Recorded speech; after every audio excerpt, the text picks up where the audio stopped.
օրեր առաջ դերասան Հրանտ Թոխածյանը հարցազրույց տվեց, որի ընթացքում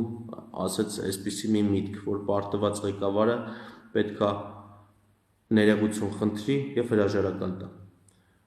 Առաջի հայացքից թվում է նորմալ բան է ասել, այդպես է պետքա լինի, բայց ինչի հիշեցի այս թեման, ուրեմն մի Նիկոլին Աստված սարքող այսպես ինչ-որ մեկը մեկնաբանություն էր գրել էր կլինի դու չխառնվես քաղաքականությանը, նորմալ է առաջի հայացքից, մտածում ես դե նիկոլականն է դա էլի պետք է ինքը այդպես մտածի, այսինքն եթե ինչ-որ մեկը կպնում է Փաշինյանին, ինքը նիկոլականի աչքերում դառնամարդ, որ պետք է չխառնվի քաղաքականությանը։ Հետո շատ պատահական մոտ կես ժամ հետո տեսա մի հատ ուրիշ տեղ հարցազրույց, որտեղ Մգեր Արմենյան երգիչ ճանաչում եք երևի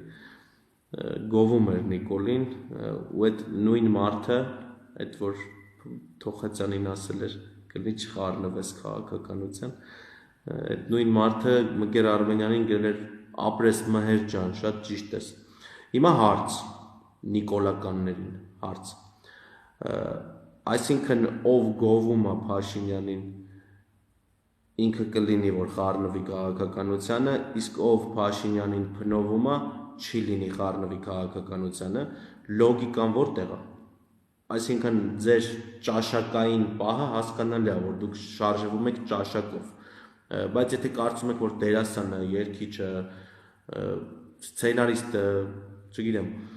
արվեստի մյուս ոլորտի մարդիկ իրավունք չունեն խառնվել քաղաքականությանը, ինչի այդ նույն բանը չեք ասում, երբ որ Փաշինյանին գովում են։